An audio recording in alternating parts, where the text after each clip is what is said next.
नमस्कार मित्रों, मैं प्रेम सोनी, संपादक बाबाजी न्यूज, आप सभी का हार्दिक अभिनंदन करता हूं। जैसा कि रूबरू में हर बार हम आपको नई नई शख्सियतों से मिलाते हैं, आज हम आए हुए हैं रायपुर के सड्डू क्षेत्र में, जहां श्री मानस इंटरनेशनल स्कूल है। यहाँ बच्चों को क्या कुछ नया सिखाया जाता है, वो हम रूबरू में मिलने वाले जो आज हमारी गेस्ट हैं मिनी मालती साहू जी से, उनसे ही हम बात करेंगे और जानना चाहेंगे कि क्या कुछ नया करती हैं। मिनी मालती जी, आपका बहुत बहुत स्वागत है हमारे यूट्यूब चैनल में। Thank you so much. Thank you. आपका संक्षिप्त परिचय दीजिए। जी, मेरा नाम मिनी मालती है। मैं भाटापारा, मेरा बर्थ प्लेस है भाटापारा में, मैं पली बड़ी और मेरी शादी भी वहीं हुई है। प्रेजेंट में मैं रायपुर छत्तीसगढ़ से हूँ अभी। रायपुर में मैं अपने स्कूल को रन भी कर रही हूँ अभी मैं स्कूल को। जी। आपको मतलब शिक्षा के क्षेत्र से आप शुरू से जुड़ी हुई हैं, या कब आपको लगा कि मैं शिक्षा के क्षेत्र से जुड़ के स्कूल संचालित करूं? नहीं, शिक्षा के क्षेत्र से मैं शुरू से तो नहीं जुड़ी हूँ, बस मैं अपने बच्चों को पढ़ाना लिखाना, मैंने खुद अपना पढ़ाया लिखाया बच्चों को। मैं पहले, इसके पहले मैं बैंक में जॉब करती थी। देन उसके बाद फिर जब लॉकडाउन आया, जब कोरोना आया, तो बहुत सारे लोग टूटे, बहुत सारे लोग, जो भी एक्सवाइजेड हुआ हमारे साथ, हमारी लाइफ में, हमारे आसपास बहुत हुआ। उसमें मैंने देखा कि शिक्षा बहुत पीछे चला गया था, बहुत पीछे चला गया था। मैं अपने बच्चों को पढ़ाती थी तो दो चार बच्चे और भी आते थे, या उनकी मदद जैसे बोलती थी मुझे कि मैम हमारे भी बच्चों को पढ़ाओ। देन धीरे धीरे वो बच्चे बढ़ते गए, मैंने शिक्षा को समझा कि नहीं, आज के नीड में, आज की इसमें जनरेशन में सबसे ज़्यादा शिक्षा ही इम्पोर्टेंट है, मुझे ऐसा लगता है। ठीक है। देन उसके बाद फिर मैंने ट्यूशन के जरिए से मैंने बच्चों को बहुत अच्छी सी शिक्षा देने की कोशिश भी की है, और मैंने दिया भी है। आज मेरे शिक्षा दिए हुए, मैंने जो बच्चों को पढ़ाया लिखाया, आज 96 98 मेरे खुद के बच्चे भी हैं, और भी बच्चे हैं जो 96 98 परसेंटेज में जो लाते हैं। देन धीरे धीरे मुझे ऐसा लगा, क्योंकि लॉकडाउन तो हमारा जल्दी से ख़त्म हुआ नहीं था, कोरोना जल्दी ख़त्म हुआ नहीं था, तो स्कूल भी जल्दी से रन स्टार्ट हुए नहीं थे। तो मुझे ऐसा लगा कि मैं बच्चों को सिर्फ सर्टिफिकेट नहीं दे पा रही हूँ, अदरवाइज़ मैंने बच्चों को सब कुछ दिया, ज्ञान दिया, संस्कार दिए, संस्कृति दी, समझाया, पढ़ाया, बढ़ाया, जो भी समझ आया मैंने अपनी तरफ से, मैं जो दे सकती थी मैंने बखूबी बहुत अच्छे से 1000% कोशिश की है, मैंने दिया। जैसे कि हम देख रहे हैं मित्रों, मेरे पीछे आप देख सकते हैं कि भगवान जी खुद साक्षात विराजमान हैं। मोस्टली हम देखते हैं कि लगभग स्कूलों में सिर्फ माता सरस्वती की प्रतिमा रहती है, बाकी भगवान नहीं होते। यहाँ विशेष तौर पे भगवान जी को बिठाया गया है, इसके बारे में कुछ बताइए। जी, सबसे पहले तो हम हिंदू हैं, है ना? हम एक सनातन हैं, तो हमारे पास सबसे पहले संस्कार होने चाहिए, संस्कृति होनी चाहिए। विदाउट हम इसके बिना तो हम, मुझे ऐसा लगता है एज़ अ पर्सनली कि हम ज़ीरो हैं। और ये सब ज्ञान ना हमें ऊपर से नहीं आता, हमें ही डालना पड़ता है। किसके अंदर डालेंगे? जो कच्ची मिट्टी होते हैं, कच्ची मिट्टी होते हैं बच्चे। तो बच्चों को हमें शुरू से, स्टार्टिंग से ही बोलना पड़ता है कि बच्चे, ये भगवान जी हमारे हैं, ये स्कूल है, संस्कार लेने पड़ते हैं कि बड़ों के साथ आपको कैसे बात करना है, आपको शिक्षा क्या इम्पोर्टेंट है आपके लिए, ए टू जेड हम। लेकिन मैं चाहती हूँ कि बच्चे पहले, या हम, या कोई भी हो, हम भगवान का आशीर्वाद लेके ही आगे बढ़े, जिसके लिए मैं बच्चों को बुलाती हूँ। देन बच्चे प्रणाम भी करते हैं। देन उसके बाद फिर हम प्रेयर में, मोस्टली आपने देखा होगा स्कूलों में होता है वंदे मातरम, जनगणमन होता है, लेकिन हमारे स्कूल में होता है सबसे पहले गायत्री मंत्र होता है। देन पॉसिबल कभी होता है, अगर टाइम अगर हमारे पास है तो हम बिल्कुल हनुमान चालीसा करवाने की कोशिश करते हैं। देन वंदे भारत, वंदे मातरम, और उसके बाद जनगणमन होता है। यस।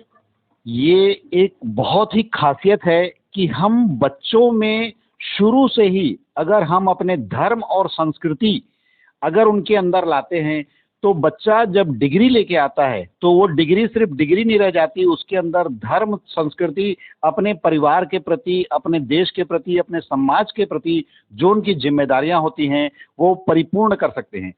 मैडम, स्कूल, आप जैसे एक महिला हैं, घर परिवार की जिम्मेदारियां आप निभा रही होंगी, सामाजिक जिम्मेदारियां आपके साथ रहती होंगी, उसके बाद अब आपका एक प्रोफेशन से जुड़ गए हैं। कितना आसान है या कितनी तकलीफ है, इसके बारे में बताइए। सर, कोई भी चीज़ तो पहले आसान नहीं होती, कोई भी हो, चाहे ये स्कूल सेक्टर हो, चाहे कोई भी सेक्टर हो, मुझे नहीं लगता कि वो चीज़ें आसान हैं। हाँ, लेकिन ये है कि करने वाले को कभी हार भी नहीं मानना चाहिए। तो मेरे लिए भी ये चीज़ें आसान नहीं थी, मेरे लिए भी बहुत टफ था ये। यस, मैंने टफ वो चीज़ को फेस किया है। देन आज मैं थोड़ा सा इस लेवल में आ सकी हूँ, हाई लेवल में तो नहीं गई हूँ, बट हाँ, लेवल में थोड़ा सा आ गई हूँ। मैंने 17 बच्चों से स्टार्ट किया था सर। आज मेरे पास सर 350 प्लस बच्चे हैं मेरे पास। तो ये भी कोई छोटी मोटी जर्नी नहीं है मेरे लिए, बहुत टफ रहा, बहुत टफ रहा। समाज में ही आसपास आपको कुछ लोग ऐसे मिलेंगे कि आपको जो बहुत ज़्यादा मतलब आपके काम को लेके बहुत आपसे खुश होंगे, लेकिन समाज में वहीं पे आपको अगर 40 प्लस मिले हैं तो आपको 60 माइनस मिलेंगे, और वो 60 माइनस आपको एवरी डे एवरी टाइम आपको तोड़ने की कोशिश करेंगे। तो बस मैं एक महिला होते हुए बस ये बोलना चाहूँगी कि आपको तोड़ने की कोशिश सारे लोग करेंगे, सारे, हो सकता है घर परिवार भी कोशिश करेगा, बट आपको ना रुकना है, ना झुकना है, ना टूटना है। आपको बस आगे बढ़ना है और बढ़ते ही चले जाना है। एक कहावत है मित्रों, खुद को कर बुलंद इतना कि ऊपर वाला भी तुमसे आके पूछे बता तेरी रजा क्या है। मिनी मालती जी के जीवन में भी बहुत सी कठिनाइयां आई, शुरुआत करने से लेकर अब तक। ये सफर इतना आसान नहीं है और अभी जो मंजिल है वो बहुत दूर है। जैसे कि इनका सोचना है, हमने इनसे बात किया था कि इनका उद्देश्य अभी जो स्कूल है वो 5वीं तक है। इनकी पूरी तैयारी है कि 12वीं तक एक अच्छे बड़े जगह पे वहाँ पे पहुँचाया जाए। अभी इनकी तरफ से कई ऐसे बच्चे जो होते हैं जो उनके माता पिता स्कूल की फीस नहीं भर पाते, तो उनको भी मुफ्त शिक्षा ये देती हैं। अपनी तरफ से इनका जो समर्पण है शिक्षा के प्रति, कमाना उद्देश्य नहीं है, समर्पण है, तो उस समर्पण को पूरा कर रही हैं।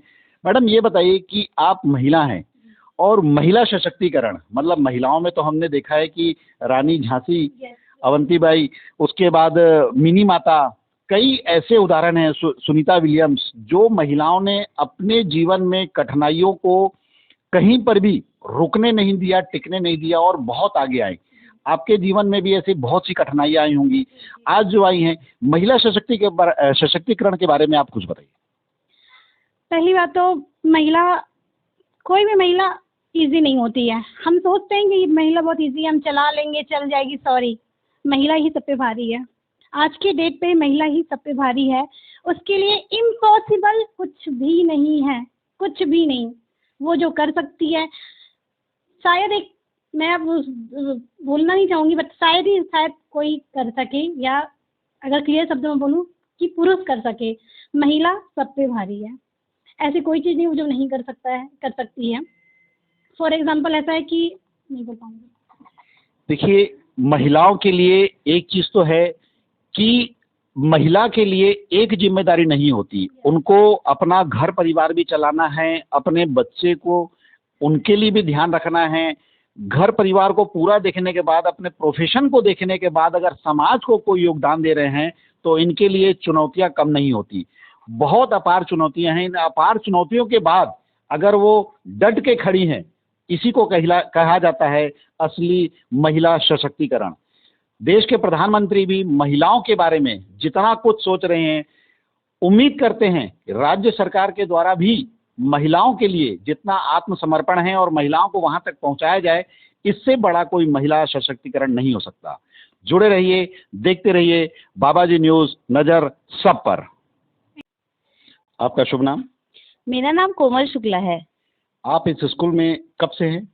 मैं इस स्कूल में फर्स्ट डे से हूँ, जब स्कूल स्टार्ट हुआ था उस दिन से। कैसा लगता है आपको यहाँ पे पढ़ाते हुए बच्चों को? मुझे यहाँ पढ़ाने में अच्छा लगता है, बच्चों के साथ कुछ सीखने को मिलता है और हम भी यहाँ कुछ सिखाते हैं तो अच्छा लगता है। आपका शुभ नाम? किरण परगनिया। आप कब से हैं? मैं मैम जब से जुड़ी तब से मैं मैम के साथ जुड़ी। आप इस स्कूल में जैसे बच्चों को पढ़ाते हैं, क्या कुछ नया लगता है, कैसा आपको लगता है? आपका जो पर्सनल खुद का एक्सपीरियंस है वो शेयर कीजिए। मैं जब अपने घर से जब जॉब के लिए निकली तो मैं एकदम ज़ीरो थी, मेरे को कुछ भी नहीं आता था। मैं इस स्कूल के थ्रू बहुत कुछ सीखी हूँ, बच्चों को पढ़ाने के जरिए बहुत कुछ सीखी हूँ। मैं किसी के सामने बोल नहीं पाती थी, जो मैं आज भी बोल रही हूँ मैं इसी के थ्रू, स्कूल के थ्रू ही सीखी हूँ। मैं जो बात कर रही हूँ, बात करने में हिचकिचाहट रहता था, वो इस स्कूल से ही सीखी हूँ सर।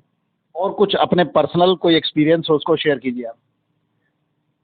और पर्सनल एक्सपीरियंस बच्चों के साथ आपको कैसा लगता है? यहाँ की जो संचालिका जो हैं उनके साथ आपका कैसा रहता है, बॉन्डिंग कैसी है? बॉन्डिंग तो बहुत अच्छी है सर। हमारी प्रिंसिपल मैम तो फ्रेंड जैसे रहते हैं हम लोग। मैम भी शेयर करती है अपनी पर्सनल चीज़ें, हम लोग भी शेयर करते हैं। मतलब कुछ हिचकिचाहट नहीं लगता, कुछ भी बोलने में डर बिल्कुल भी नहीं है। सबके साथ अच्छे से रहते हैं, बच्चों के साथ भी रहते हैं जी।